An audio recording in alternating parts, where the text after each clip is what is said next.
Hi guys! Ito na naman yung ganap ng araw natin ngayon. Ngayong araw nga pala guys ay araw na ng Sabado. So ngayong araw nga pala guys ay naglinis na ako ng hagdan or nagwalis lang ako ng hagdan dyan. At dahil bukas darating yung amo naming lalaki, 'di ba ang bilis lang ng 10 araw, bukas na agad darating amo naming lalaki. At ito nga guys ang view dito kapag umakyat ka ng second floor. So ayan. At bukas nga pala guys ay balik eskwela na yung batang maliit dito.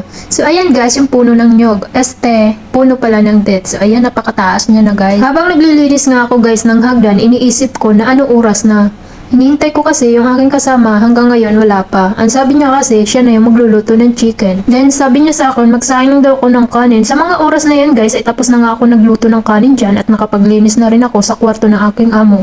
Then pagkatapos ko nga ginawa guys ay ito ang ginawa ko. Nagwalis muna ako dito sa hagdan habang hinihintay siya. Kaya nga lang guys ay mag-11 na ay wala pa rin siya. Kaya ako na lang ang magluluto nitong chicken dito. Dahil kung hihintayin ko pa siya ano oras maluluto tong manok. Lalo na kapag niluto ito sa oven mas matagal siyang luto. At nang natapos nga ako guys sa paggagayat naman na aking lulutuin chicken ay maya-maya lamang ay gumising na ang aking alaga. At habang nga guys gumagawa ko ng breakfast ng aking alaga ay maya-maya lamang ay dumating na yung aking kasama. Kaya pala natagalan sila dahil malayo pa ang pinagkukunan nila ng isda at dumaan pa sila sa bahay na pinapagawa ng aking amo.